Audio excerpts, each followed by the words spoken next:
Talk Live with Paul and Ed. I'm Hey! and I'm joined by Captain Paul Gamber. Yes, that's right. I left my captain's hat behind for the Panama hat That's today. okay. We're celebrating today with our beads for Fat Tuesday. Happy Mardi Gras to everybody. What did I do to earn these beads? I can't remember. I don't think you're supposed to remember that one, Paul. Exactly. Well, happy Mardi Gras. Happy Mardi Gras. Well, thanks for tuning in, everybody, to our last show of the month of February. This is our Q&A show. We try to do this every month or every other month when Paul doesn't have pink eye. Yeah. But basically, we get questions all the time about anything travel related. So we share that with you guys at the end of the month, every month. So we got a few questions this month. So what do you say, Paul? Why don't we jump right in? It sounds fun to me. I'm always ready to blather on about travel questions. All right, great. We got a lot of feedback this week about some travel questions, so we're going to work a few of those in. Great. But first one is came from I guess somebody on our VIP page, a lady named Jane Jacobs. She asks, what are the steps and when should one apply for the new ETIAS visa that takes effect in 2021 for U.S. citizens traveling to European Schengen countries? And I guess the second part of her question is, can one apply if they don't have a trip yet scheduled? So, Paul, what are Schengen countries? Well, I mean, the easy explanation about Schengen countries is it's basically the EU. There's like 27 countries in the EU, and 22 or 23 of them are Schengen countries, and then there's there's 4 more that aren't in the EU, like Switzerland and Iceland, that are part of the Schengen countries. So it's like a free travel zone where they don't have border control at every border. And this dates back to the 80s, this agreement, the Schengen agreement. So that's basically what it boils down to. And then, of course, there are countries that are not part of the EU where their citizens can enter that Schengen zone without a visa. The United States is among those, and there are 61 other ones besides the U.S. That can do that. So, as of now, you can get on a plane with your passport, get into any one of those countries with no visa, just your passport. So, interesting. Yeah. Tell us about this new visa then that Jane's talking about. So it's not really a visa per se. It's an electronic system that the EU is instituting called ETIAS, which stands for European Travel Information and Authorization System. And what it does is it basically helps them keep track of people that are coming in from these 62 countries visiting the EU for, I think it's up to 90 days as a tourist or doing business. So you still won't need a visa, but you will have to apply through this new electronic system and be approved prior to traveling to one of these EU or Schengen countries. So that's something new that you've never had to do before. Okay. I mean, the good news is the application will be online, as I mentioned, and it's only going to take about 10 minutes or so to fill out. And it's nothing, massively invasive. If you've applied even for something like global entry or pre-check in the U.S., you've answered all this stuff before. It's stuff a lot of it's on your passport, just your legal name, your date of birth, your place of birth, your citizenship info. They'll ask some contact and address info, education and work experience. And the biggest thing is, the most important thing to remember, they'll ask you the first country in the EU that you plan on visiting. And then also just some other eligibility related questions. So, and if it all checks out electronically, you get immediate approval. And from what I'm reading, they expect about 95% of applications or more, you'll get an answer right then and there. And you're great. You get an email. You just, you're done. In rare occasion, there's something weird that pops up. It's going to take about 4 days up to 2 weeks for a manual review. That's basically what it boils down to. So okay, all right. So when does this go into effect?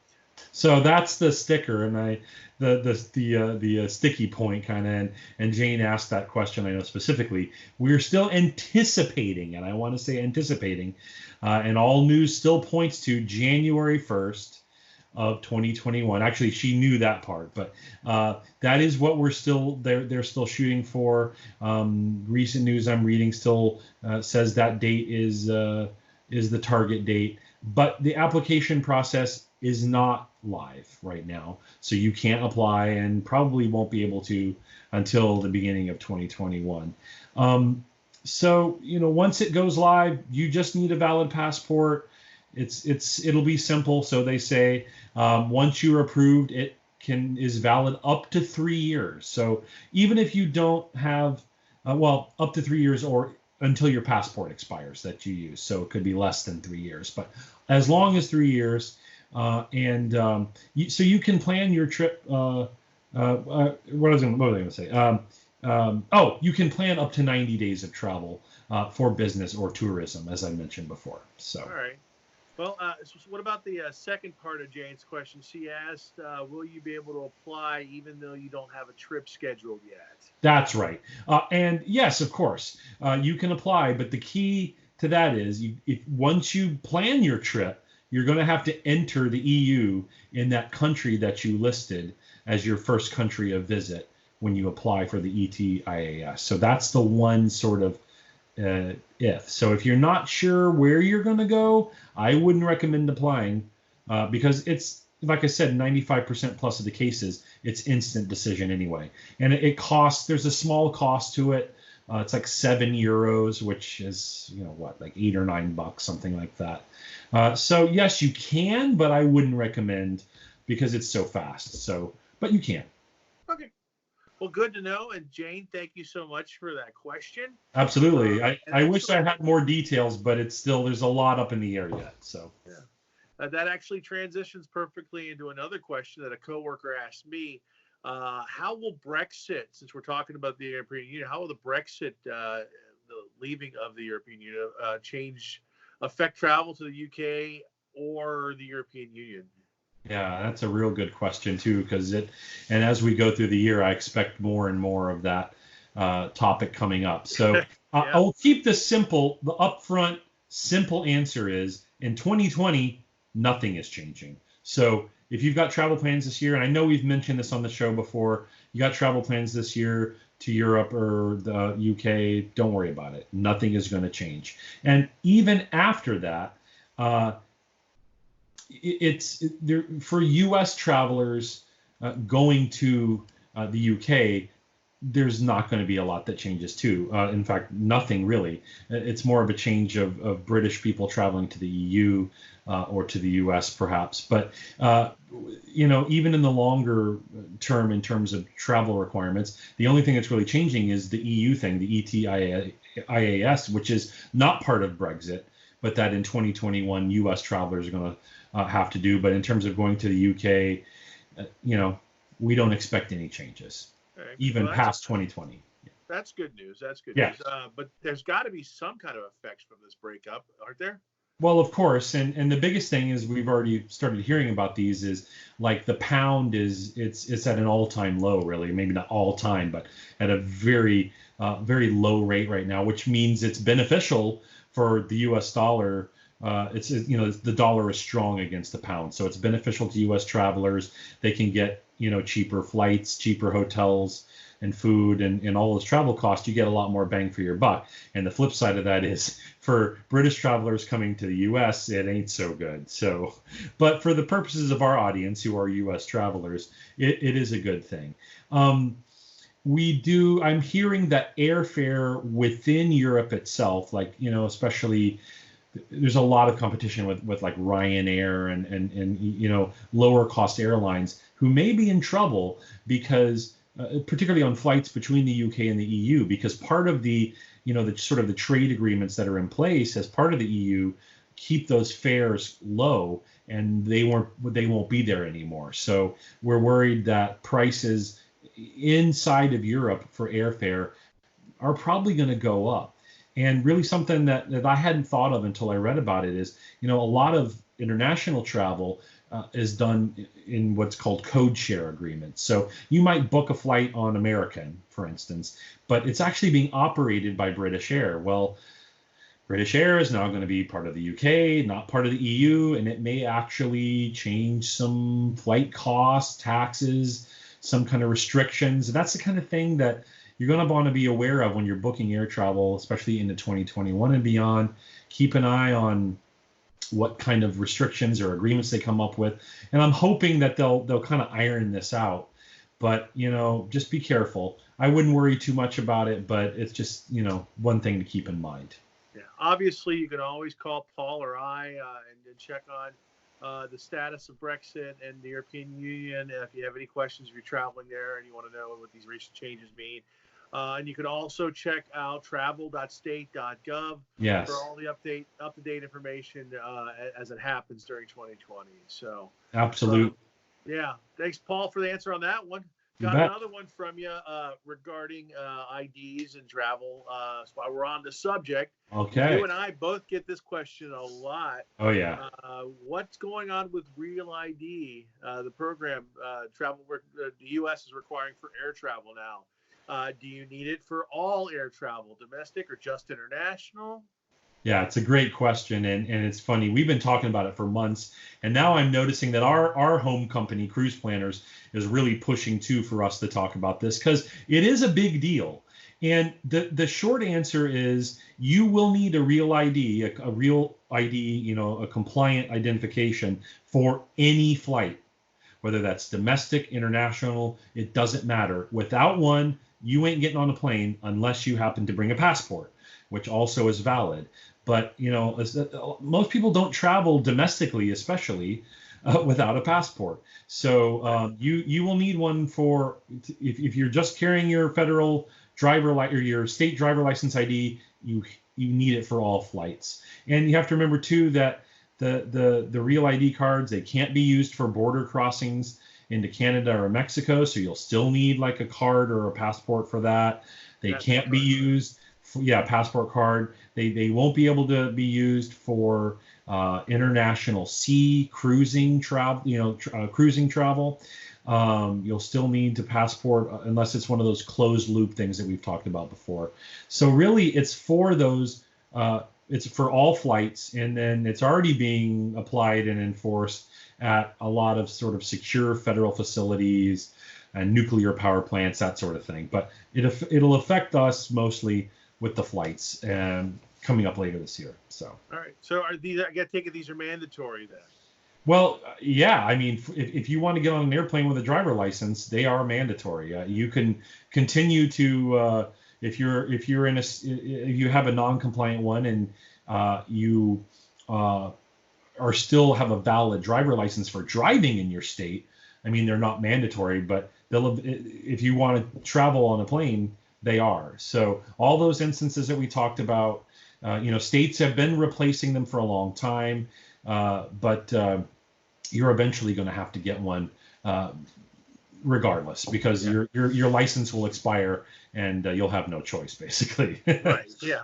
And I'll speak specifically to Arizona, where our driver's license doesn't expire until the year we turn 65. Oh, there you go. Got one of the most liberal driver's license here. That's crazy. In Arizona. Wow. We are still being required by state law to change our driver's license out this year. It's not a money grab; it's a federal requirement, so we have to get. I see, and that's why that makes a lot of sense. I always forget that because in California you got to renew it like every. I'm trying to remember. I think it's 6. It's at least 6 years, 8 years, and so they're all coming due anyway. So, but gosh, I forgot about that.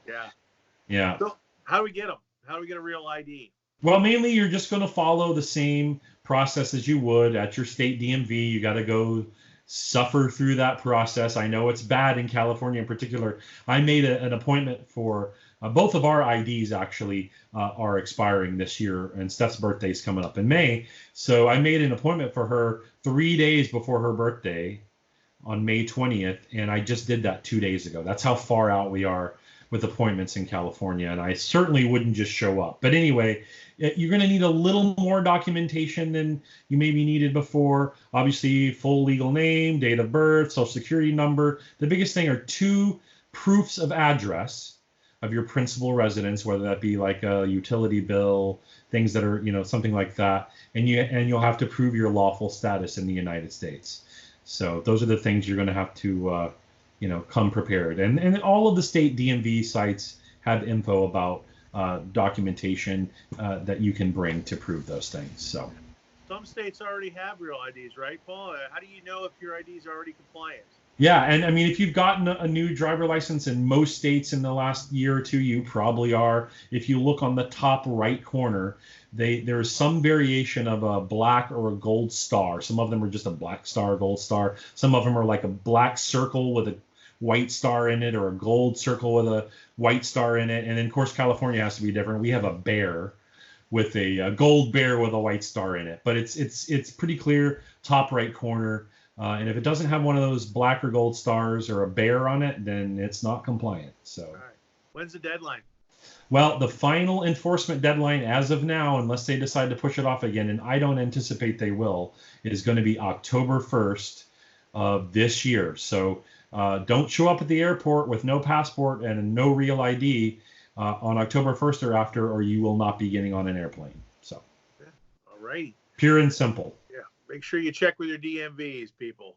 That's the biggest thing. Yeah. Moving on to a little more fun question. Okay. A guy named Justin Carr, I think it's a friend of yours. He is. He's an old choir buddy. So I was glad to see this question from Justin. So he says, can you talk about the illegality of carrying meds in pillboxes? It's always a hot topic in the group, and I love telling people it's illegal to carry pills in pillboxes. Paul, is he right?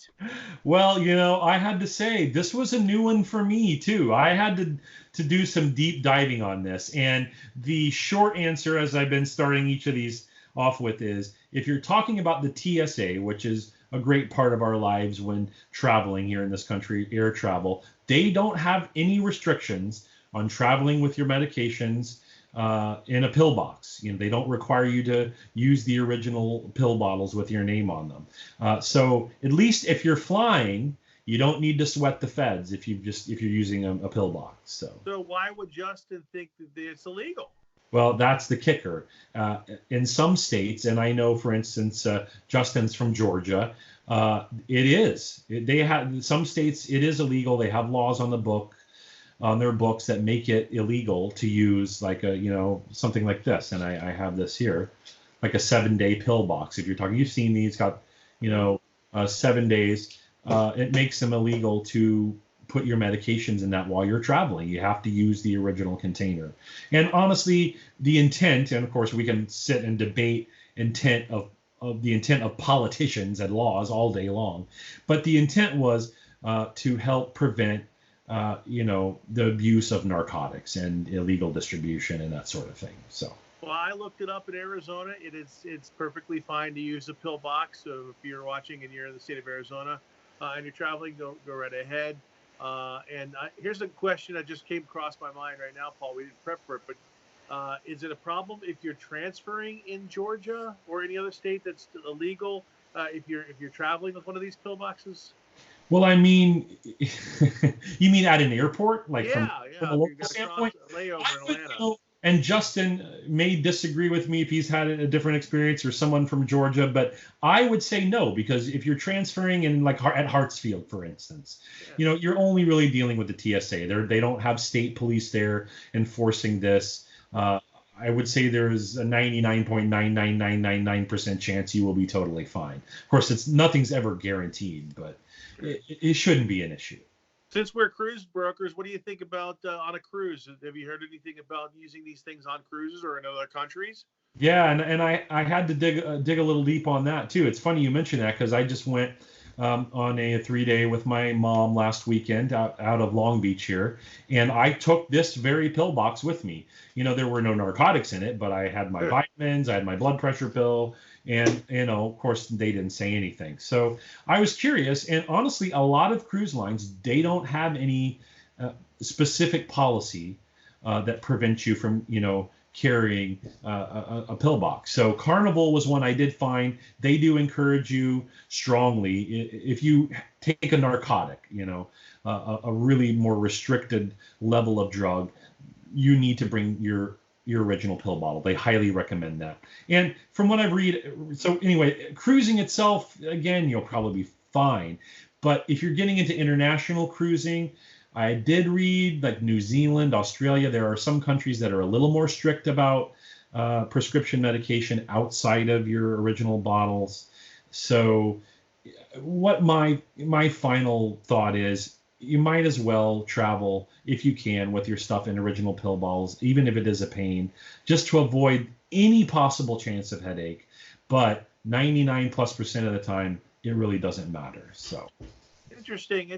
So, hey, that's a great question, Justin. Thanks for presenting it to us today for us to talk about. And I'm really, both Paul and I are really curious. What do you guys think? Is it illegal in your state? Have you checked? And what do you guys do with your meds when you travel? Do you carry with the bottles, or do you use a pill box like Paul and I do? Love to hear about it. Leave your comments here.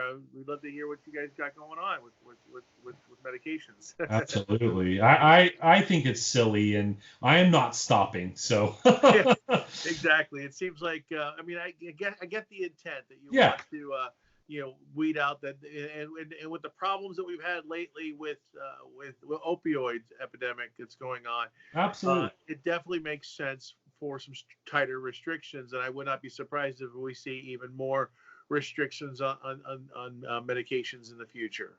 Yeah. But anyway, great question, Justin. A lot of fun to talk about. And now I guess we're going to move on to the next question. All right. Which is something we've talked about 3 episodes in a row, Paul. It's something that's very, very, very, very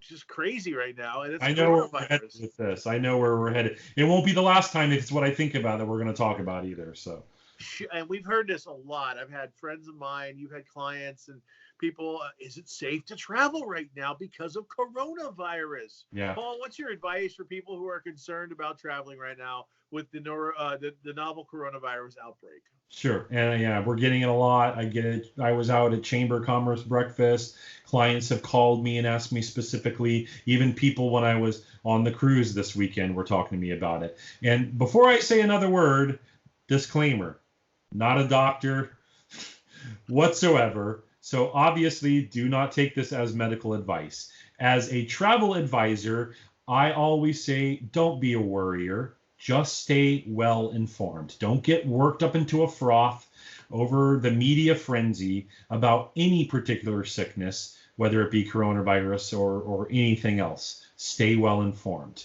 Really, coronavirus should be a concern, just like the flu, for the youngest and the oldest among us, and people who have, weakened or compromised immune system. One of the things I'm hearing is that the trickiest thing about coronavirus is that if it makes people sick, it's not always predictable or easily, quickly identifiable, because it can be a little bit different in every person it infects. It of course can infect animals and people. It can cause a range of respiratory illnesses that are more like the common cold, to more dangerous conditions like SARS, like severe acute respiratory syndrome. One of the weird things I read was last week, part of that Diamond Princess story, there were 14 Americans that actually tested positive in Japan there on that cruise ship, and they were feeling fine. They never had any symptoms whatsoever. And in some ways, that sort of makes coronavirus a little more concerning, because you may get really sick or you may not get sick at all, even if you contract the virus. So, well, how contagious is it?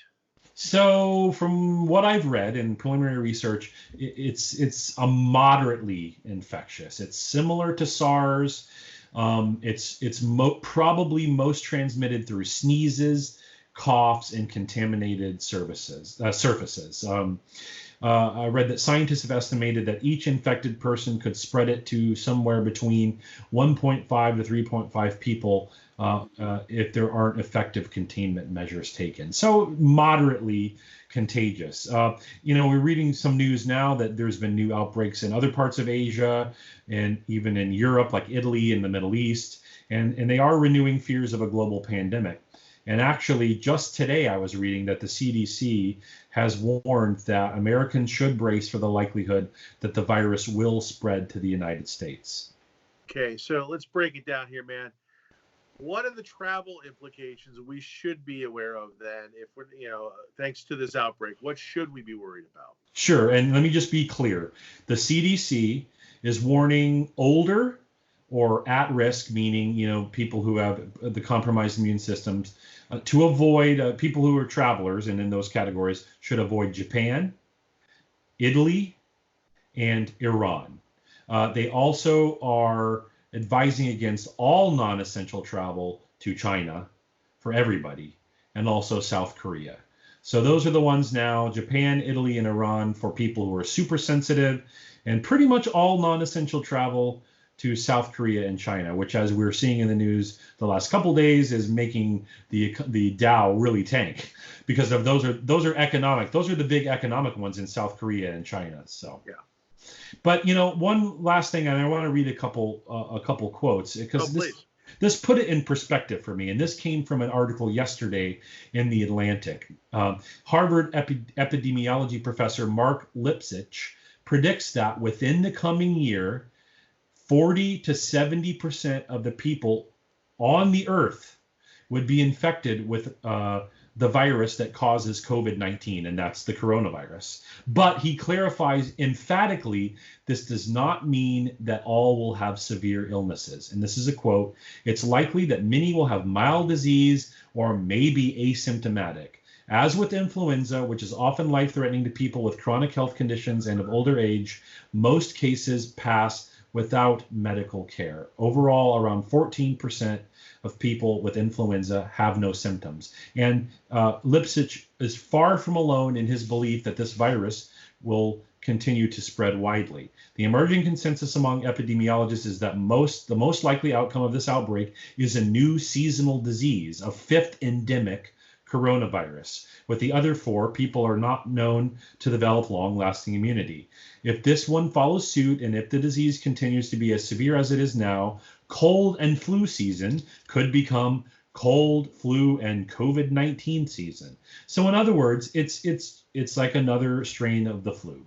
So I remember when swine flu came out, H1N1 virus vaccines were everywhere too, and that's another thing people still talk about, those H1N1 viruses as well. So it just sounds like we got another one to tack on. Just stay well informed, and don't just pay attention. That's what it boils down to. So I guess that brings me to what the more important question is, since it's a serious risk, so many other viruses are also a serious risk. How do we keep from getting sick traveling? Well, I mean, I wish there was a magic bullet. Everyone likes to take airborne before they travel, or sea and sea. And I don't recommend against that. I've done it before, for sure. But I mean, before all else, if you're sick or you have symptoms, and it may really suck to tell you this, but please stay home, because you're the one that's going to be spreading it, whatever it is, whether it's a cold or the flu or coronavirus. So obviously, step one is, if you're sick at all, stay home. In addition to those kind of supplements like C and zinc and airborne, and which I think has C and zinc, that sort of thing. The number one, by far, most important thing you can do is wash your hands. Wash them thoroughly. And what was the old trick that it's like the happy birthday song? That's the amount of time you're supposed to wash your hands. Sing happy birthday in your head. It's like 20 seconds or something. Wash them thoroughly. Wash them frequently. Don't skimp on the hand washing. Yeah, I like to bring hand sanitizer when I travel. Absolutely. All the time. You got what kind of tips do you have? Yeah, and I know Steph has started me on carrying Lysol wipes. Those are good. Yeah, Lysol wipes or even Lysol spray and in a napkin or something. But some of the nastier spots are like tray tables on airplanes. They are pretty nasty. Or any sort of counter in like your cruise cabin. Things that may not get truly scrubbed down with bleach all the time. I just scrub it down with Lysol. It doesn't hurt. So. Okay, you see the people with the masks on. Do they work? The surgical masks? So I asked the same thing, and I've heard both sides of that. I guess the answer is possibly. Experts are saying they can have a positive impact on preventing the spread of the disease, particularly with those who are around it a lot. It can, uh, just by the numbers, lower the cases. It's not a bad thing. It doesn't always work, but they say, and they reiterated in I read 3 or 4 articles on this, that washing your hands and staying away from sick people, those two things are way, way, way more important than wearing a mask. So, I mean, I guess it can't hurt, but wash your hands, wash your hands, wash your hands. Mm-hmm. Yeah, and one final thing, Paul. I know people who travel to exotic locations, equatorial climates in third world countries. There's a prevalence of disease there, or the things that are not so common here in the States. Malaria, yellow fever, some of those examples. So what about those? Sure, and I hear about this the most with people who are doing like a safari, a trip to Africa, places that are a little more remote. They're not as developed. What it boils down to are Central America too, yeah. Yeah, and Central America. Costa Rica is a big popular place right now. You have to get shots going there. Yeah, and what it boils down to are the CDC basically recommends certain vaccinations when traveling to certain locations. So obviously, if you're planning a trip to a more exotic locale, just ask us. We can look it up if we don't know the answer. Yep. There are a lot of good websites out there, in the CDC, the World Health Organization.